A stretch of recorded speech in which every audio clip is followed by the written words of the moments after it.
Good. Here you go. Hello, and welcome back to episode -3 of Mason and I's podcast called FM Radio. No, MF Podcast. We don't have a name because nobody entered our contest last episode. Yeah, nobody entered the contest. Nobody wants to come up with a name for us. The weird thing is nobody wants to make $20. Yeah, it seems as though nobody remembers that there was a contest that we said we'd pay you if you came up with a name.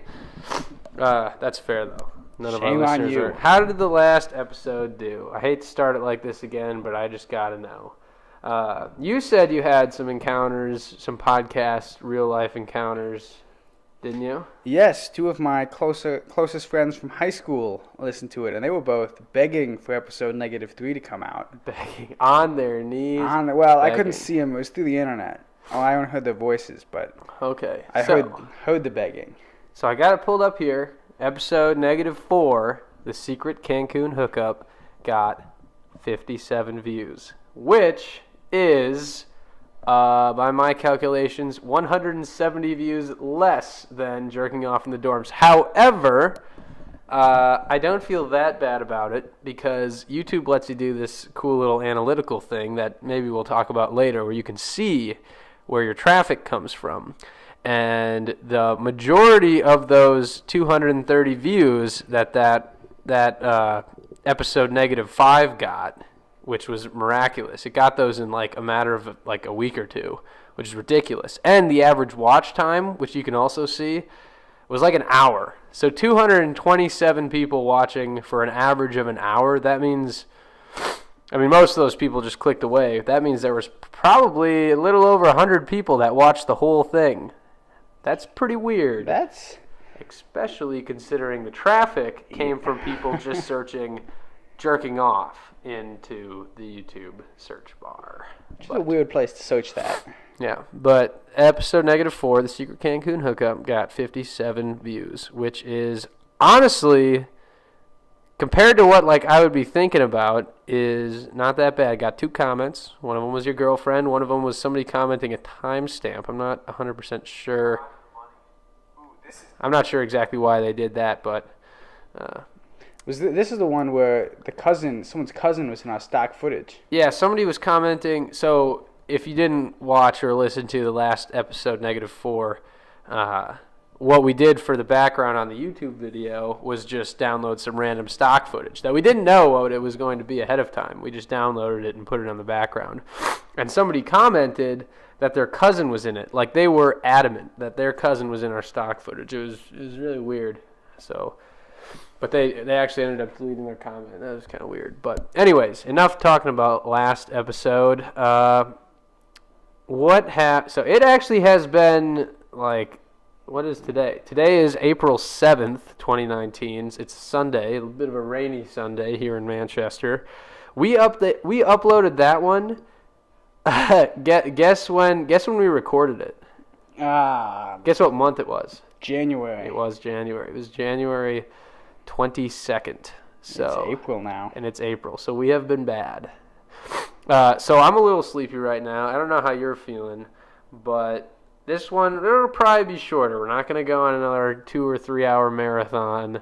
And I think that's for the best. I think making these podcasts more bite-sized will make it more fun for us to record, and then we'll probably do them more often.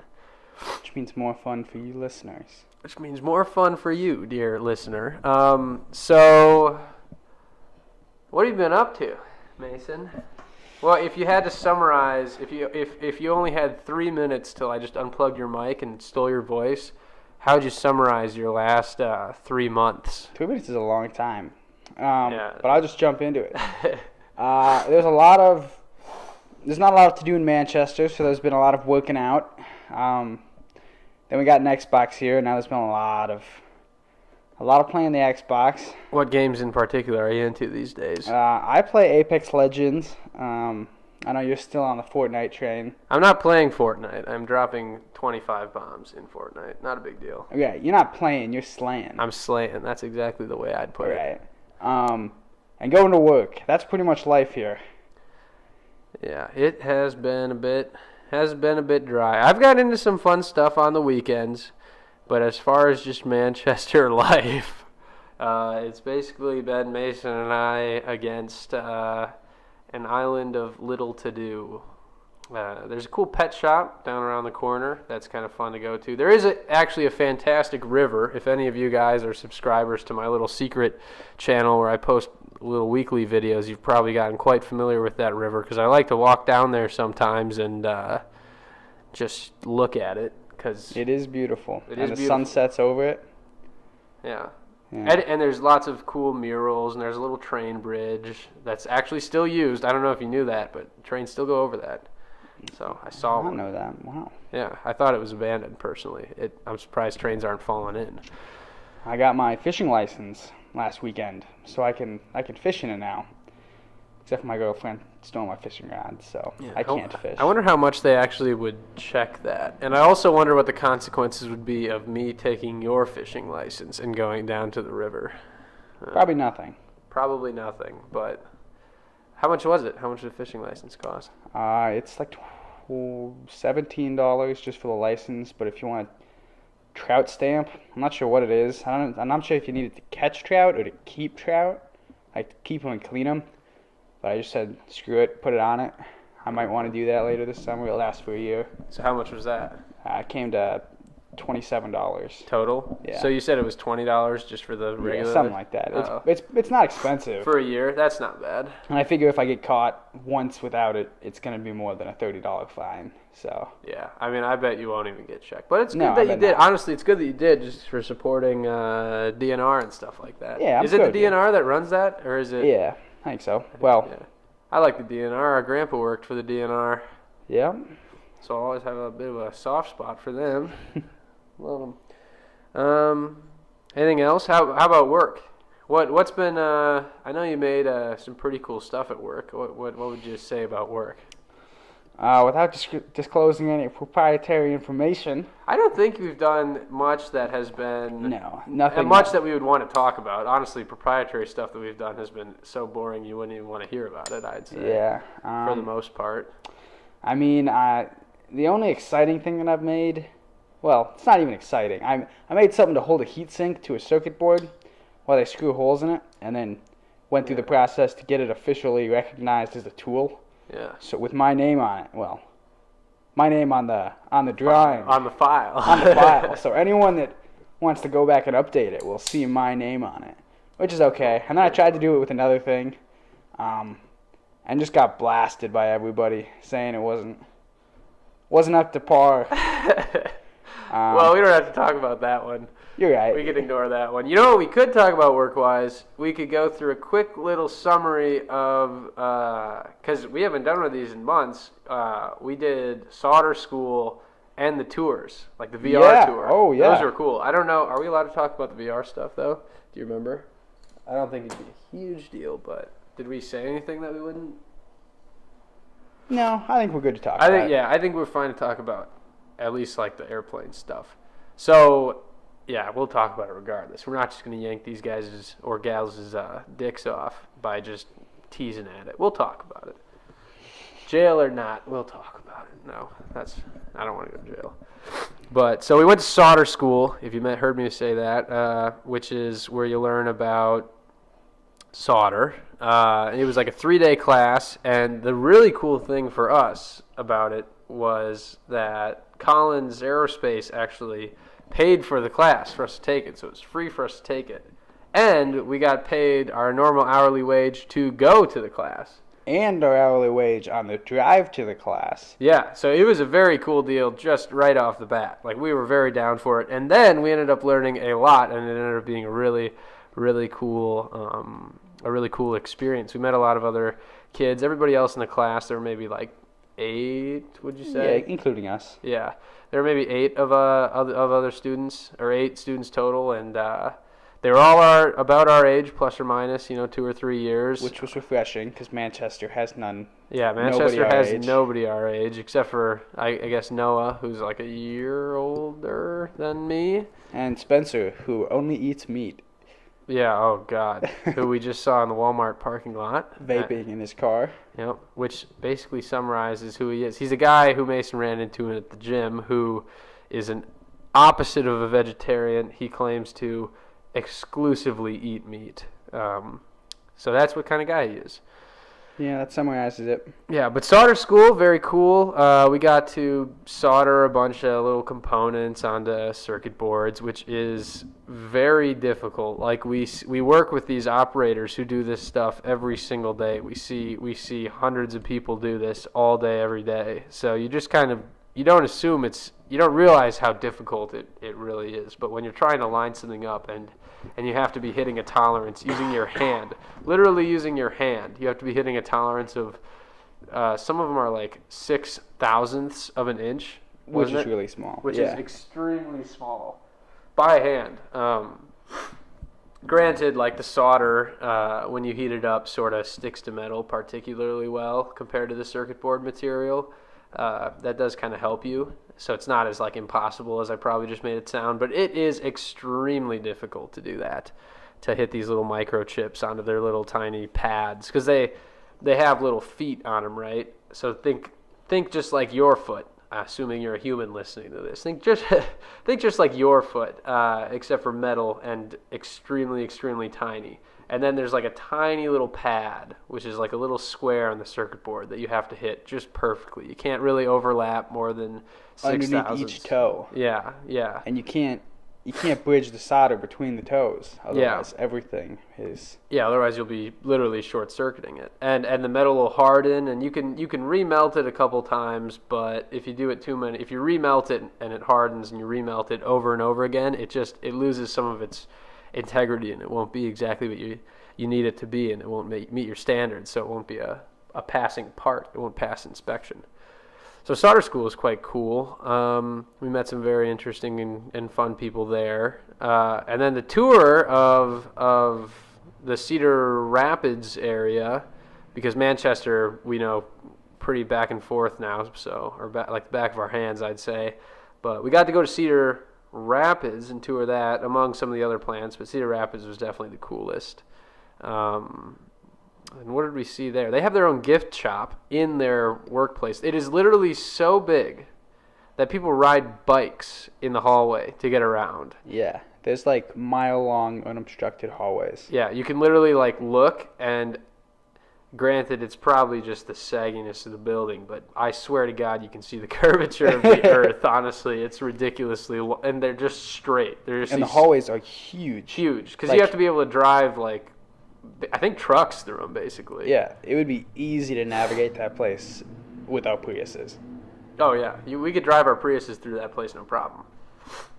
So that was cool. We got to see some cool VR stuff. We got to see one room in particular that I'm almost certain we are allowed to talk about, because it sounded like they took people through tours there every now and then. And that room had a couple cool VR things. There was one that was it was like a segment of the room that was just totally covered in these gigantic curved screens. And then there was like a little cockpit that was exactly replicating like an actual cockpit. So had all the buttons, and they had cool touch screens and stuff, which was sort of interesting. Joysticks, and I guess they probably wouldn't be called joysticks in an airplane, but and you could fly this airplane, and it was a really weird experience. Like, it was different than other sort of simulators I had tried, honestly, sort of because of the combination of the screen and the controls would like resist you and like vibrate, just like an actual feedback.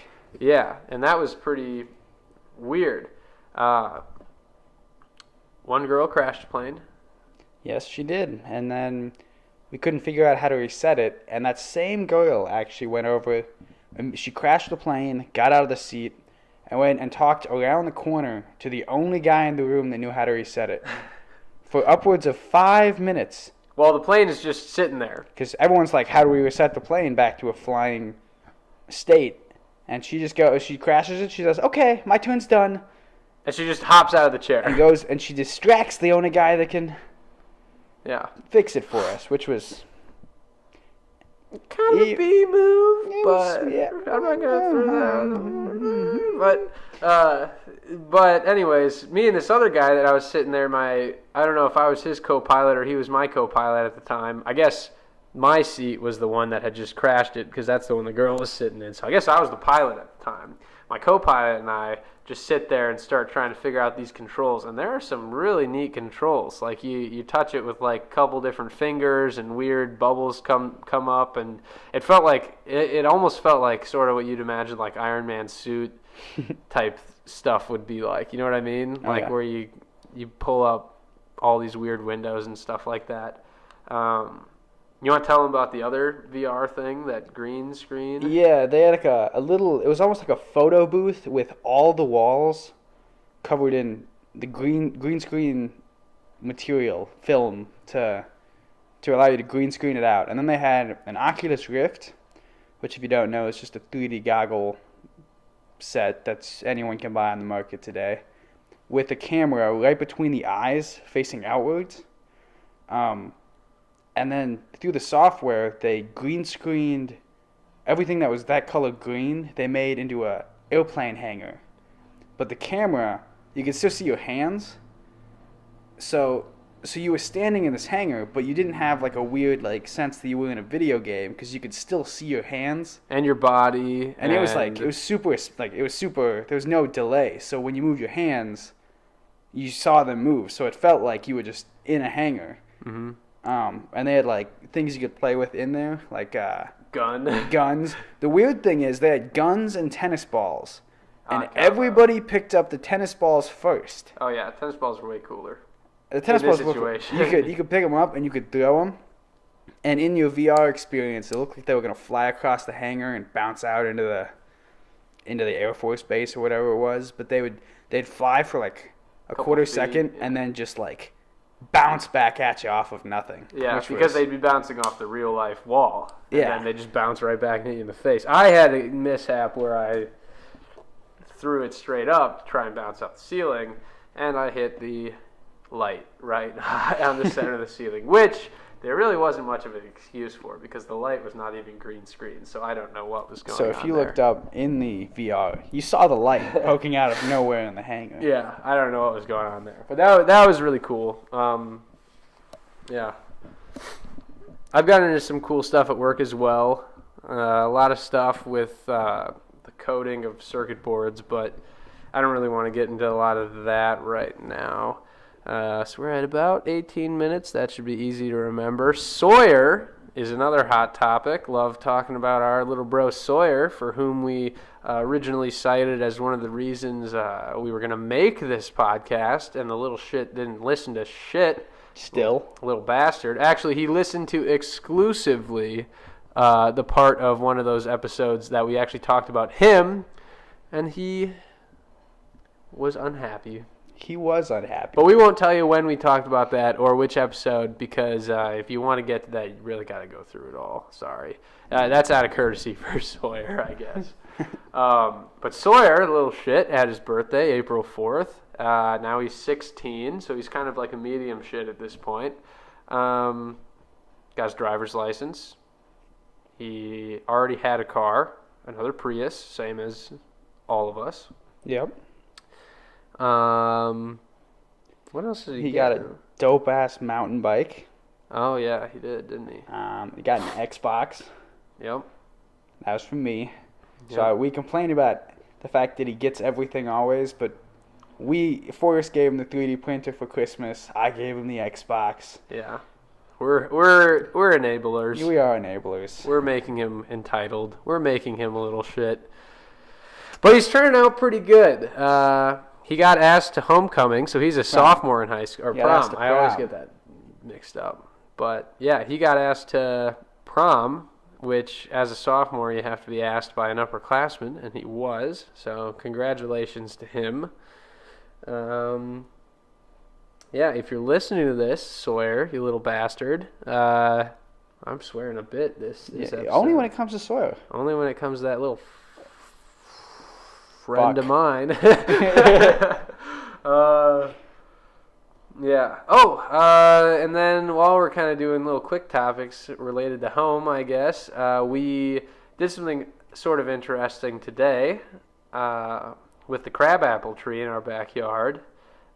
We went to one of our dad's friend's house, who I believe was a former coworker, and they have apple trees, like a couple different species of apple trees, and it happens that if you find, that apple trees of different, would it be genuses or species? Yeah. It wouldn't be, you know what I mean. Though. Apple trees are different types. Yeah, that are close enough, like, together on the evolutionary tree, that they can still be spliced together. So you could, what I mean by that, I guess, maybe I'm not speaking very well, is you can take a branch from a big, red, tasty apple tree and cut it at like an angle, sort of, so there's a lot of surface area, and you can cut like a crabapple tree, which has really good root systems for this area, for Iowa. Mm-hmm. And you can connect them together, and the crabapple roots will actually start to nourish the branch that you spliced on there, and it'll grow just like a regular branch off the tree. Except it'll actually put out whatever kind of apple you splice on. So you can have a crabapple tree that doesn't do anything for you, and splice it on with 12 different kinds of apples and get every kind of apple you buy at the store from your shitty crabapple tree. Yeah, which is really cool. In fact, crabapple roots are so much better for our environment, or our climate, I guess, than regular apple trees, that the lady we got the branches from, all of her trees, right, all of them? Mm-hmm. Yeah, all of her trees were actually crabapple trees that she had cut, I think, completely off, and then put apple trees on, like of various types. Yep, pretty much any apple tree that you buy at any kind of store in Iowa will be like that, where they actually have chopped off all the crabapple tree above ground and put on a different kind of apple.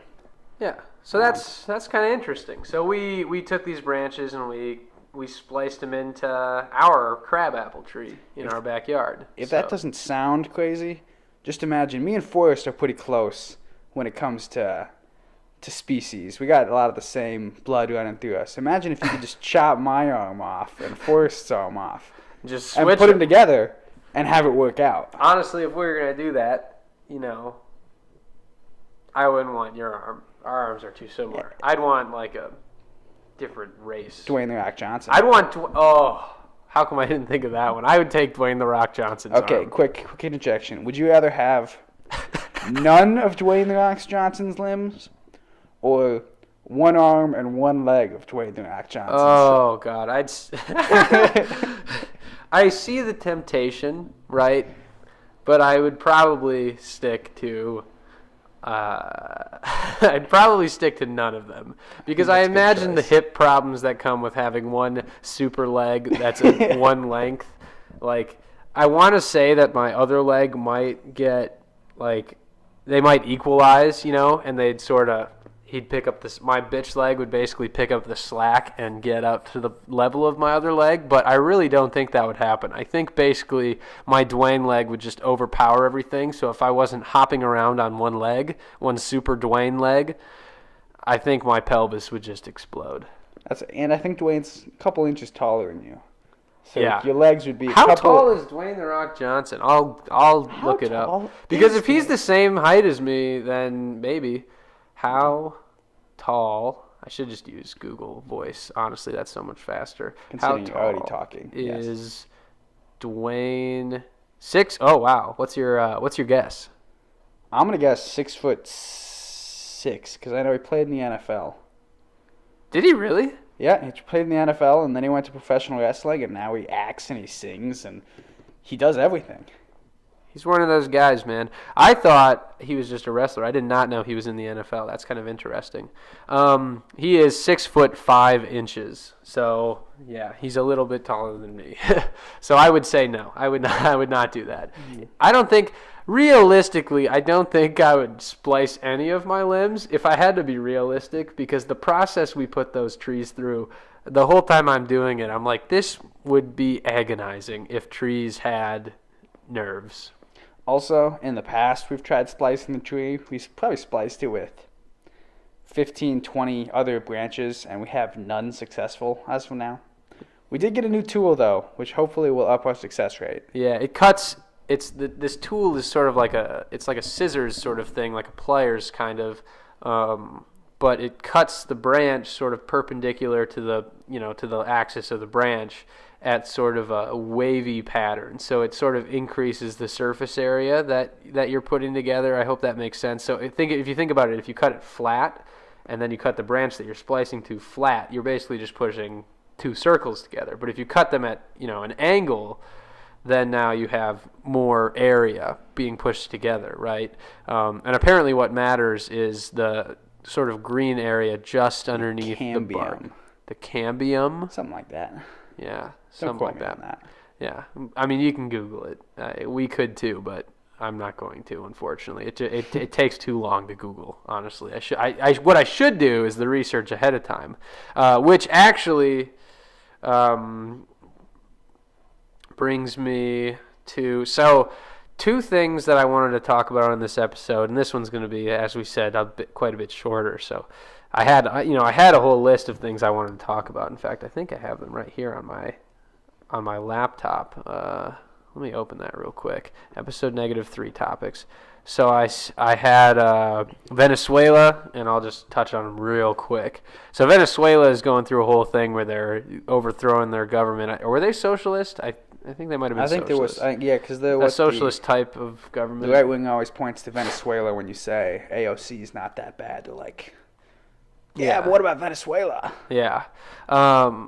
So Venezuela, but the interesting thing I thought about Venezuela was that it was like happening right now. Like I think even now it's going on. I haven't heard much about it, but I assume it's just because I haven't heard about it doesn't mean it doesn't still exist. But they were in this odd situation where their former leader had control of the military, but their new sort of leader that the people were behind and had been endorsed by outside countries, including the United States, were both sort of operating at the same time. So they had sort of two leaders battling for power, and one was backed by the people and a few enormous countries, and then the other one had the control over the military and then was also backed by outside countries. Russia, notably, was backing the military leader.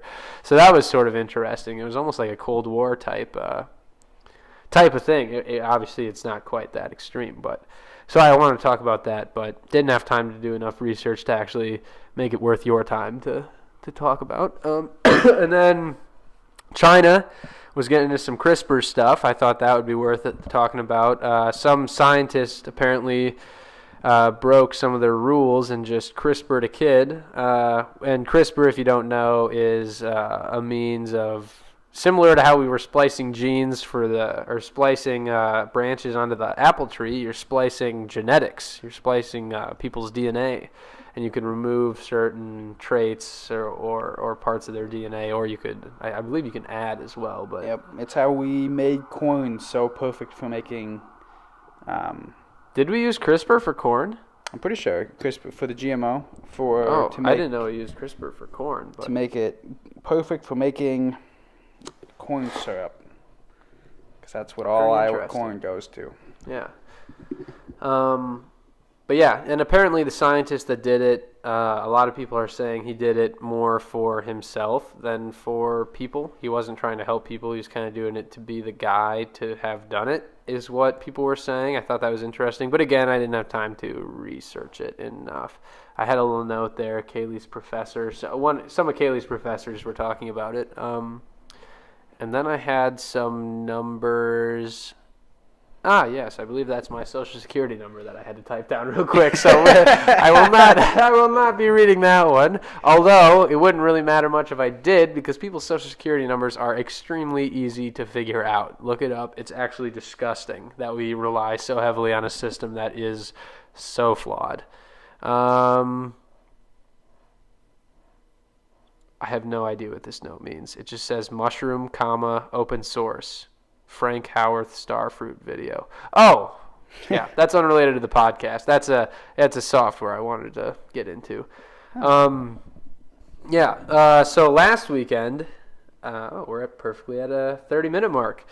Just so you know where we're at. Last weekend I went to Mason City. This weekend, this Sunday, Saturday. But last weekend, the weekend before, I went to Ames, and I saw a bunch of people that I hadn't seen in a while, right? Which was very cool. We're at different points in our college career, right? Where you're still at the beginning, making all your friends, and I'm at the point where I've kind of got to choose who. Because you can't maintain every friendship you make. That's right. There's just obvious. No time. It's just impossible unless you were just willing to maintain like sort of shallow friendships forever. You only have so much energy. So I'm kind of at the point where I have to be actively and making an effort to maintain relationships with people that I think are good people or smart people or might be in similar career paths or just good, fun people that I care about.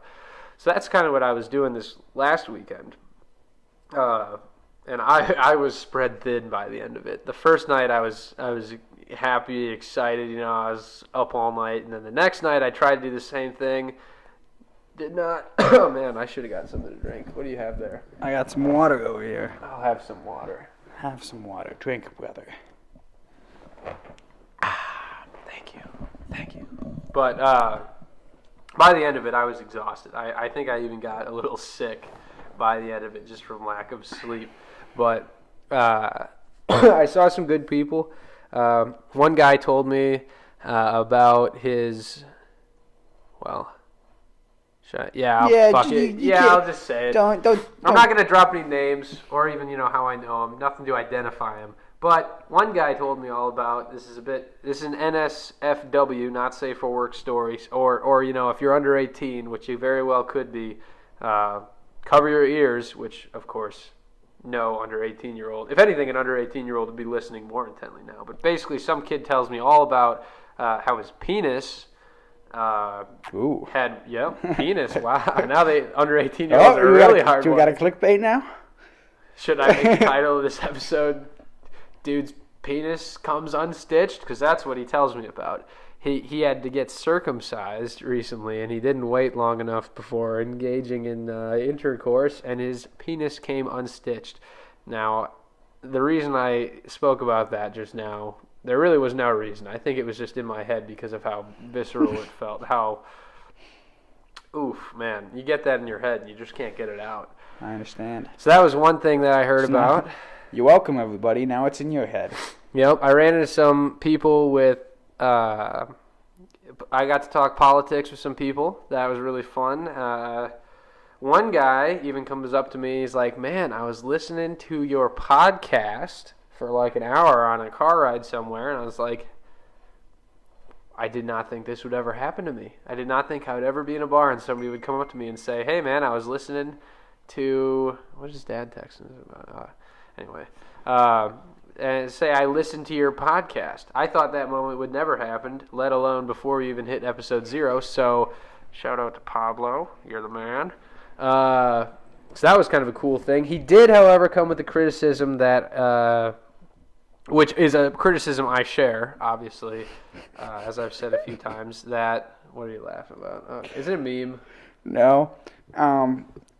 Sorry. You finish your story, and then I'll interject with this. Okay. Our family group message has devolved into memes, which is kind of fucking hilarious, actually. But anyway, Pablo gives this criticism that I share, or that I agree with, that...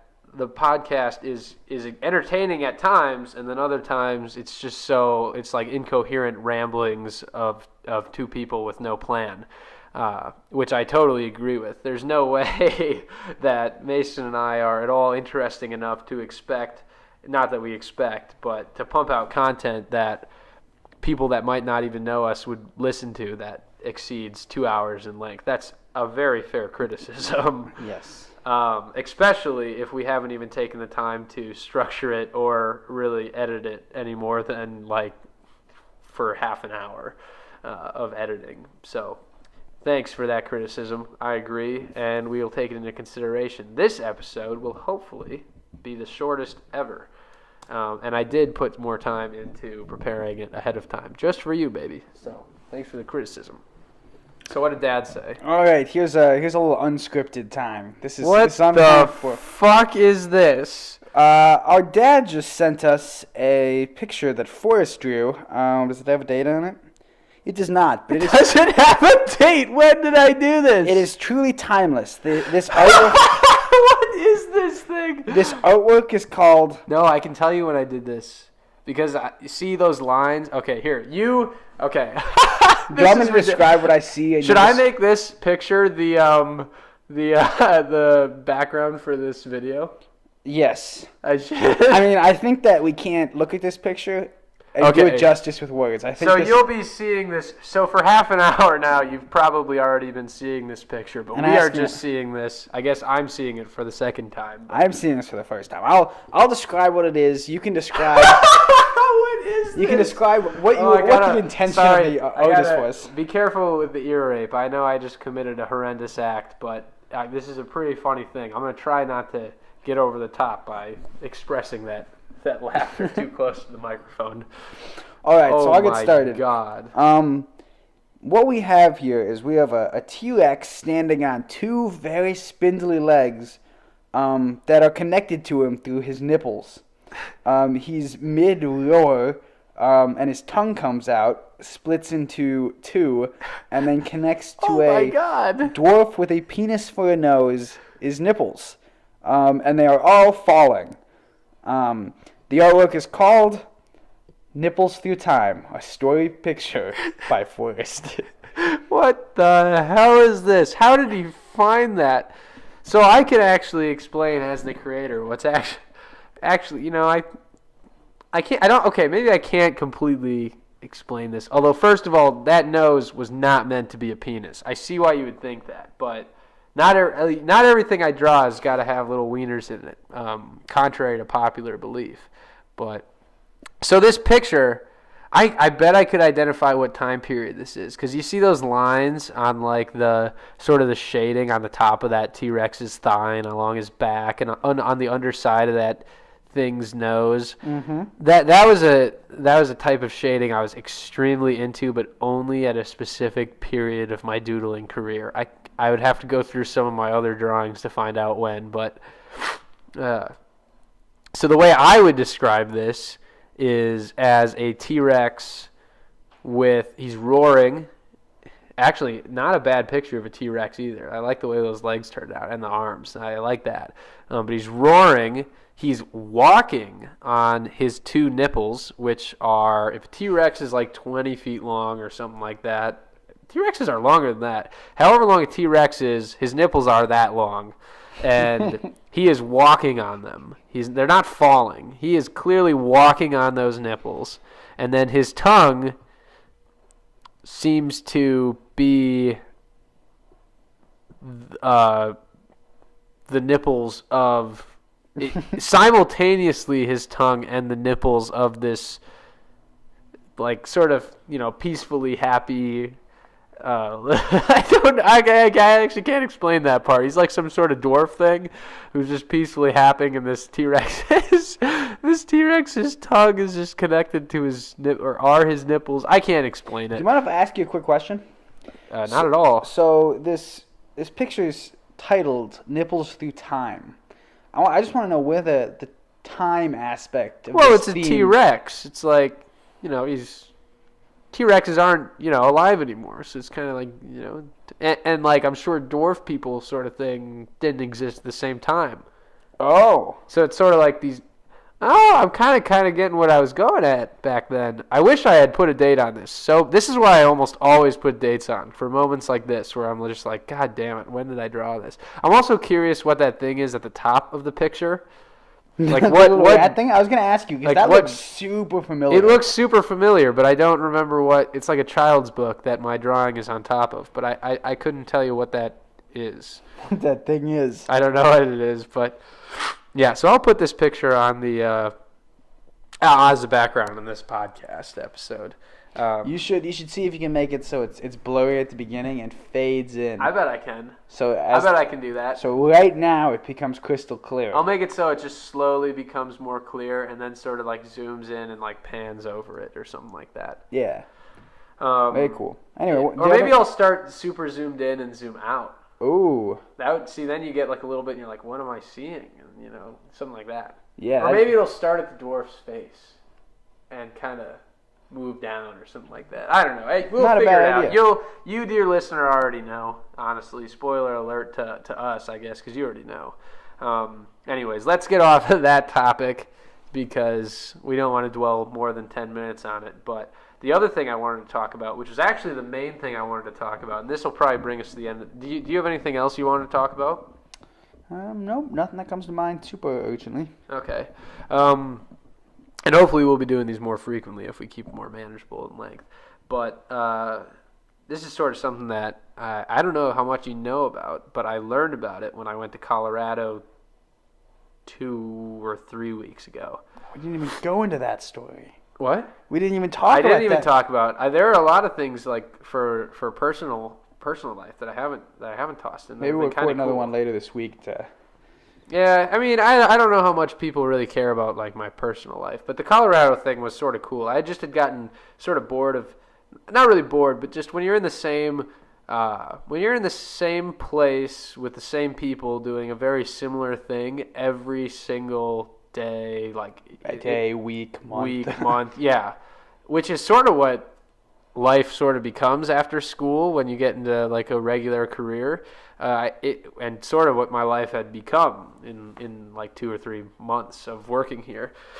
It's important. You got to get out. You got to do something different. You got to break the routine. And so when my buddy Brighton hits me up kind of out of the blue on like a Wednesday night it was a Thursday night, I think. He's like, hey man, it was spring break for them. We don't get spring break at work, but he was on spring break, or he was about to be the next week. And he's like, hey man, I'm going to Colorado for spring break. I'd love it if you came. It's just me and we're meeting up with my buddy down in Colorado, and that'd be pretty cool. And I was like, I probably can't do that. And then I slept on it, and I woke up. I'm like, man, I've been doing the same thing. So I hit him up, and I was like, yeah. Like Friday night, I was like, yeah, I'll go. Yeah, let's do it. And then Saturday morning, we drove all the way to Colorado. It was a lot of fun. We went skiing a lot.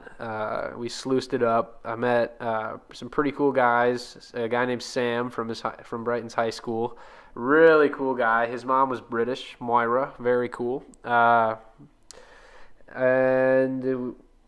guess what I wanted to talk about was something I saw when we were going downtown. We went to a couple kind of like clubs and bars and kind of weird things downtown. And on the streets, I saw a couple interesting things that I don't see much in these towns in Iowa.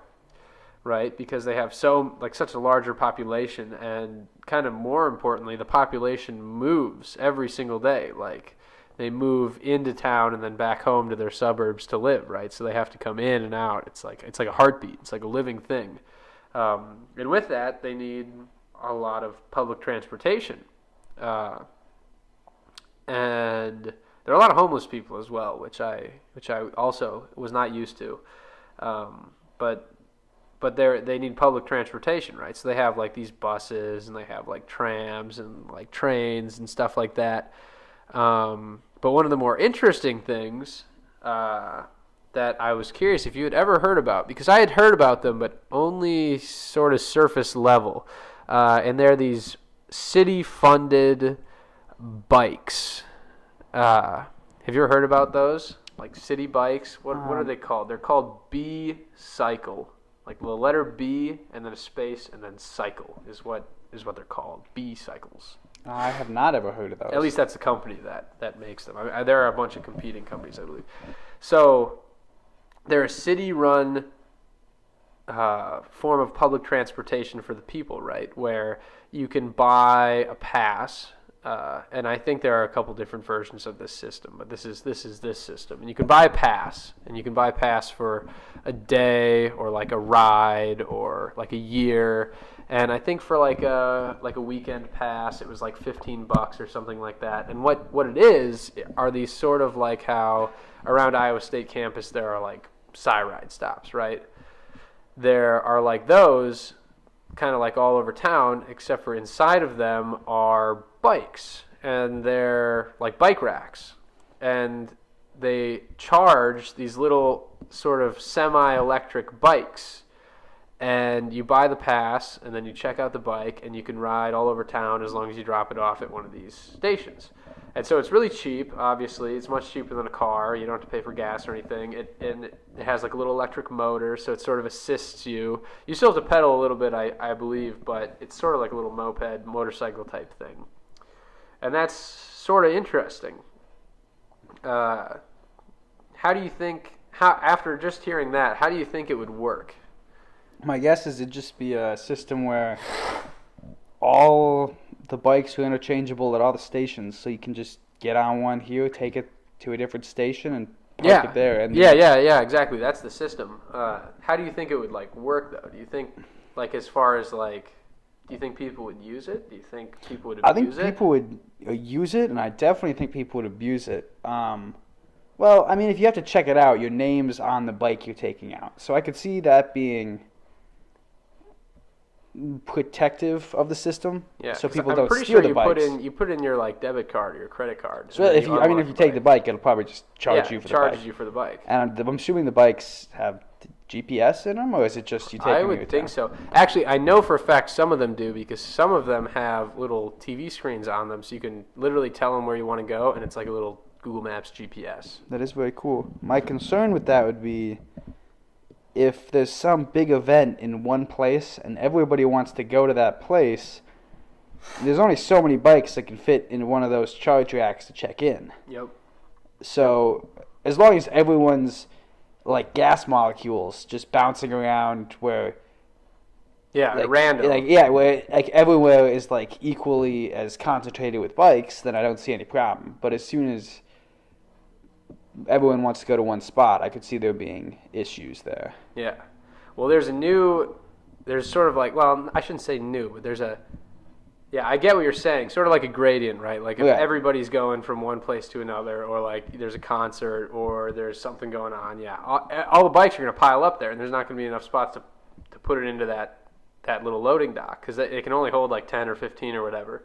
And once those slots are full and you come up with your bike, you need to park it somewhere. What are you going to do? You have to go to the next nearest one, and eventually it becomes useless. It's like this system, if there was like a concert, would only be useful for like 15 people at the maximum, essentially, unless the city hired people to be moving these bikes far away again. Other problems are like people crashing on them and the legal aspects of that, or like, does it provide helmets and stuff like that? And I believe it does, but you have to pick them up from somewhere else, helmets-wise. But there's a new development, relatively new. I think it's been in place for a couple of years, but and it's called, oh God, what's it called? Bankless bikes. Fuck, what is it called? I took a couple screenshots of some articles that I thought would help me speak to this, but they call them. I should just know it. I can't believe them. Dockless. That's what they're called. Dockless bikes. So you don't have to dock them anywhere. You don't have to plug them back into the stand. How does that? Yeah. How does that work? Right. So that's got to be GPS enabled. But that seems like. Do they have something to lock themselves to the ground, or can anybody just hop on and take them away? Because I mean, it seems like if they're not locked to something for the most time, someone's going to steal them, and then you're going to have police officers go and get the bikes back using GPS. And it's just going to be super expensive. It's just going to be a pain, yeah. Yeah, that's what I thought. And I was so curious. I was probably so curious about it. The guy that we were hanging out with was getting annoyed by all the questions. I was just mind blown by these little fuckers. But you just put up a kickstand, and the wheels won't spin unless you activate it. You like check it out.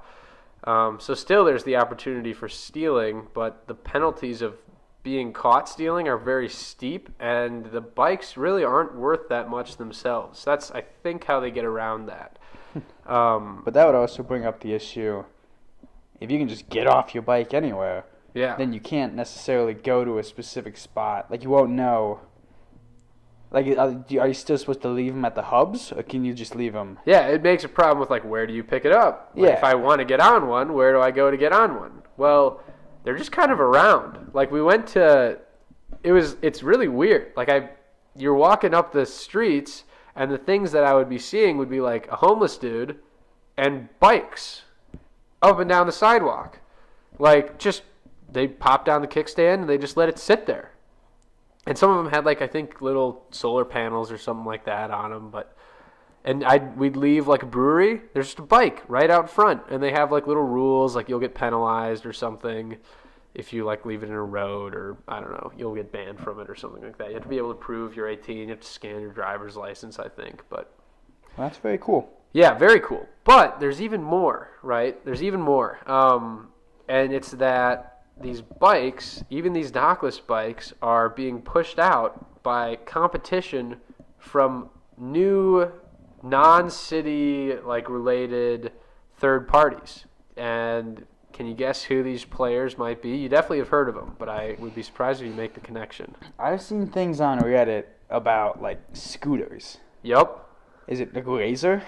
Maybe Razor has a part in making them, but there are actually companies coming in, and they make electric scooters that function very similarly to those dockless bikes I described, in that you can just leave them anywhere, and they're electric, and so you can kind of use your foot to get going, but the little electric engine can actually push them up to 15 miles per hour for a 15-mile range. And they're just everywhere. You see them all over the streets. And the companies that are doing them, oh God, what were some? There's a company called Lime. There was a company called like Sky or Free or something like that. I took screenshots of all this just so I could sort of remember prices and stuff.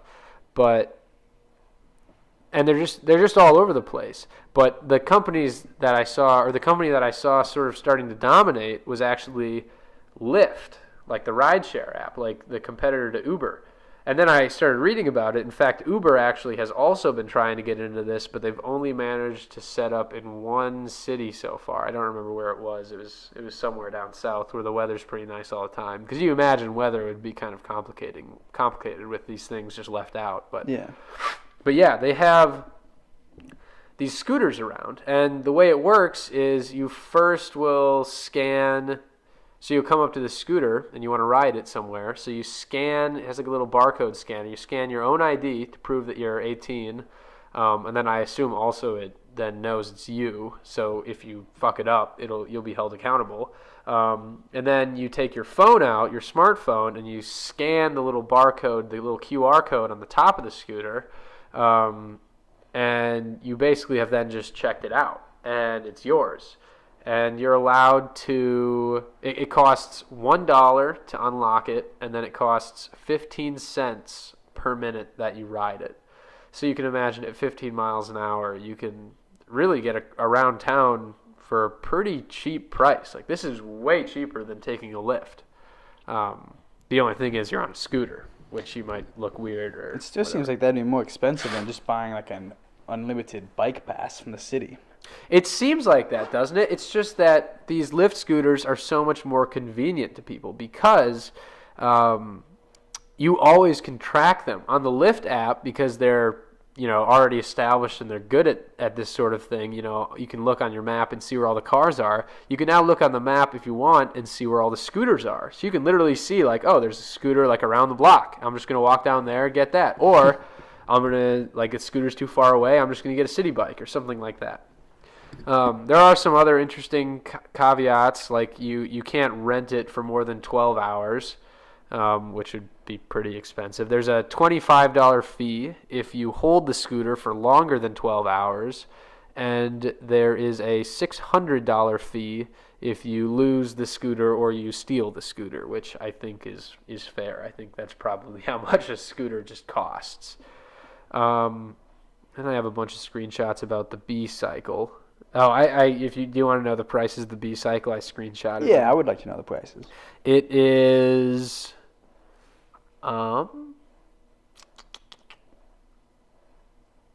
you can buy it for like a 60-minute trip or something like that. Oh God, my girlfriend's texting me. Gross. Oh, golly. I know. So it's $11. I just gotta mute this. It's $11 per month for the bike thing. You have to pay $15 up front to enroll. You probably get like a little scan card or ID or something. Mm-hmm. Excuse me. But it's $11 per month, or you can get a weekend pass, which is 3 days, and it costs $15. Plus the $15 to sign up? No, I don't think so.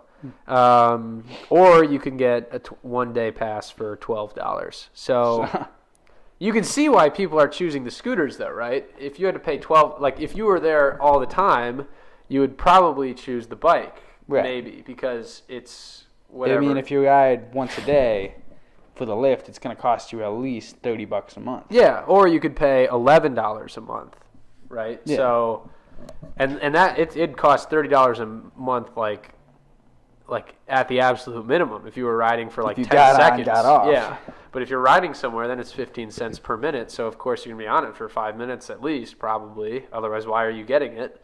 So that's sort of an interesting thing.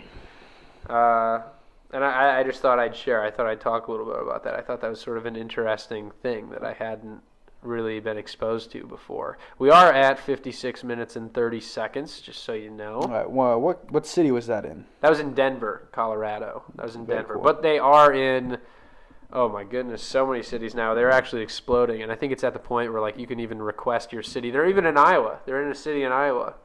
You got any guesses as to which city? It's either going to be Des Moines, Ames, or Iowa City, I would guess. Yeah, or Cedar Rapids is a big one as Cedar well. Rapids is a big one, yeah. But it is Des Moines. Yeah, Des Moines has the B-Cycle bikes, I believe, is what they have. So that's sort of interesting. Yeah, I think we should probably wrap. Sounds good. I do have one more thing to say, just in case Elena's listening, our sister. She just took the MCAT this weekend, and she aced it. Yep. And she got into the Stanford research program for pancreatic cancer for this summer in California, which is a pretty big deal. It's essentially the Rockwell Collins or the Collins Aerospace Co-op of the medical field. it's like a slam I'd dunk. say it's a bigger deal than that, honestly. Yeah, that's probably true. I mean, I don't know what the enrollment numbers are or how many they take, but it's a big deal. So if you see her, tell her congratulations. If you know who she is, I guess. This is, we're basically just screaming into the oblivion of the internet. Hey, our sister got into Stanford, so if you see her, tell her congratulations. But if you do happen to be somebody who knows her, don't be afraid to say congratulations. All right, anything else? Wrapping up. I am ready to sign off. All right, hope you guys have enjoyed this artwork of the Nipples Through Time. See you guys on episode -2. Bye-bye. Bye-bye.